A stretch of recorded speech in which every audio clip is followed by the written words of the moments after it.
Hi, you're watching Chocolates by Suzanne. I am doing a series of videos to show you how to make candy and dip chocolates. This has been a family Christmas tradition spanning over 35 years. Each year, I make about 50 pounds of chocolates to give as gifts. Please subscribe so you can easily find and watch each sequence. Today, I am demonstrating what our family calls coconut delights. These candy centers are similar to an almond joy. My mother-in-law, from whom I learned how to make and dip chocolates, had a thin layer of caramel on top of the coconut layer. My sister-in-law Karo and my niece Sandy still make them this way. I have always just done the coconut center without the caramel layer. You need to start with a deep, heavy pan, a good, accurate candy thermometer, and your ingredients all measured and ready to add. Many candy recipes require constant stirring, and you don't want to be looking for and measuring ingredients while you need to be stirring. The coconut is put into a large buttered mixing bowl, which I have previously buttered here. It's one whole package.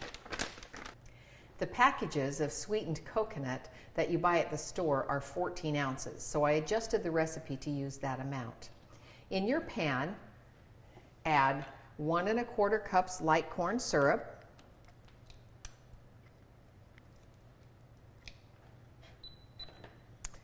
1/2 cup plus 2 tablespoons sugar, and a dash of salt. You'll stir on medium-high heat until the sugar is dissolved.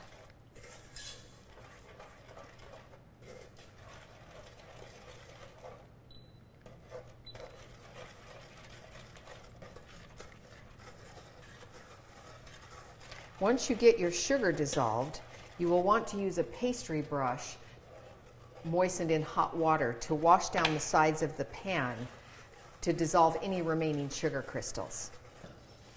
Otherwise, when you pour out the candy, it can all turn back to sugar if it's got those undissolved sugar crystals on the edge. This is a candy that does not need to be stirred once the sugar has dissolved. So I'll just wash down my wooden spoon here. Then we'll put in our candy thermometer.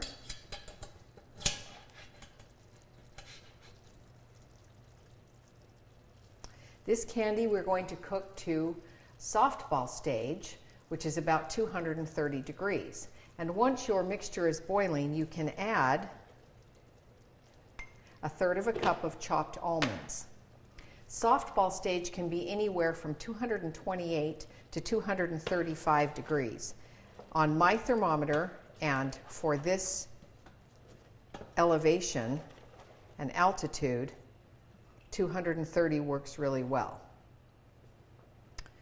Different thermometers read differently, and altitude makes a difference. As you can see, I use a digital thermometer, and another way to test for a softball stage is you can take a spoon with a little drip it into some ice water, and when you pull it out of the ice water, if it rolls in a ball and kind of goes flat, then that's about softball stage. Any good candy thermometer will work, but I just like the digital. It seems to work well for me. We're at about 222 degrees right now, so a few more degrees and we'll be up to 230. You want to watch it as it's going because 1 or 2 degrees can make a big difference in the texture of your candy. We're getting close to our desired temperature. We're at 225. Once we pour this up, you want to stir quickly but with air incorporated so that you keep the mixture kind of fluffy. You don't want it to be too compressed. Sometimes your temperature goes up rapidly and then sort of levels off and you think, well, it got to 225 so quickly and then those last 5 degrees seem to take a really long time. We're getting close though. We're at 227. Okay, we've hit 230. So we're going to now pour our hot liquid into the coconut.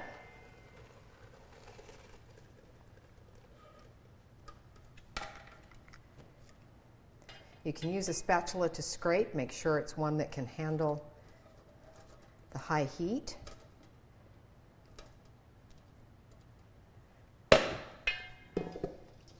And then you want to quickly stir to get candy mixed all in that coconut, and it tends to cool quickly, so you have to be fast in your stirring.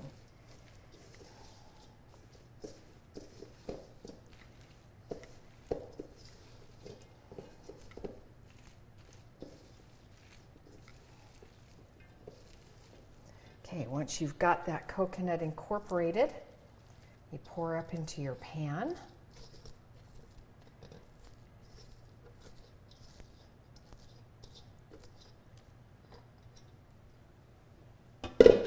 And in order to spread evenly, you can use your spatula. I also like to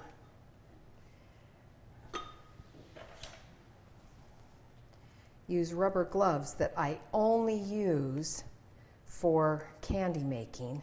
That way you don't burn your hands and get any of the oil from your hands onto the candy.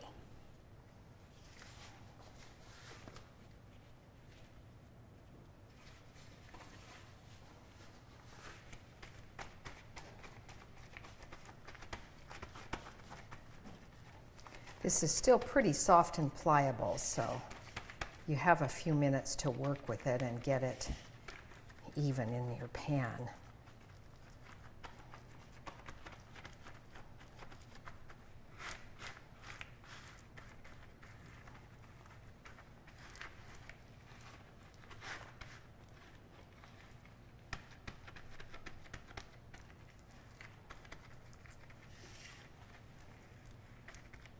Once you've got it spread evenly,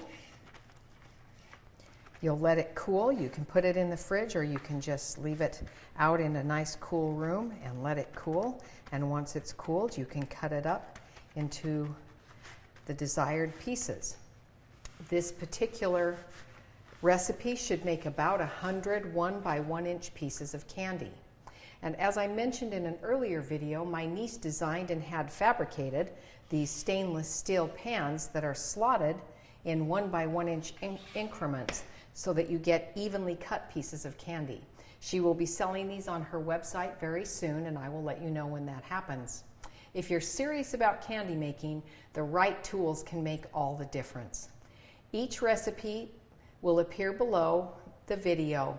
And if you have any questions regarding this recipe or any other candy making questions, please post in the comments and I will get back to you with an answer. Thanks for watching. Hi, you've tuned in to Chocolates by Suzanne. I am at my dipping station in my basement. The room has been air conditioned to 65 degrees and we are ready to start dipping coconut delights. As you pick up each piece, make sure to tuck any little stray coconut bits so that they won't stick out of the chocolate. Have your chocolate tempered to 86.8 degrees. As you pick up a piece of candy, turn it upside down in your hand. Dip the candy piece into the chocolate, coating it on all sides. Tap off any excess chocolate. Turn it upside down, or right side up, onto your tray that you've lined with wax paper. Now when I mark my coconut delights, I make little squiggly pigtails, kind of little circulars on top. The reason I do this, I can't use a C because I use C's for caramels, and I can't use an A for almond joy because I use an A for the amaretto creams. So this is how I've always marked the coconut delights, is with 3 little pigtails on top.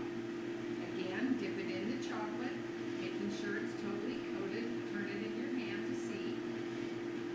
Tap off the chocolate, turn it over onto your tray, and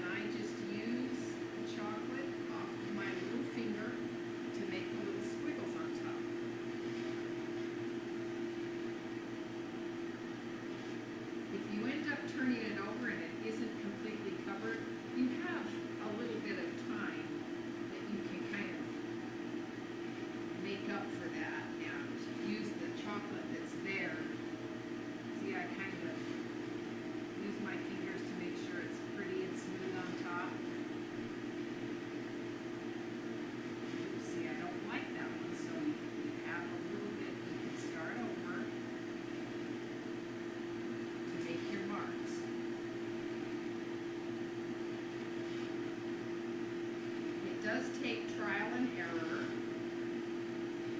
to get proficient at dipping and marking your chocolates. Don't get discouraged. They'll get better with time. I'll show you a couple more here. Put in the chocolate.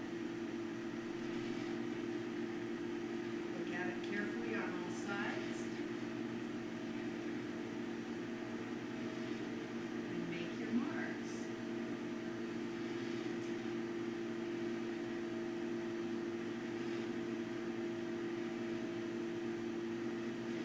Once you get all of your pieces dipped and the chocolate is dry, then I cup each piece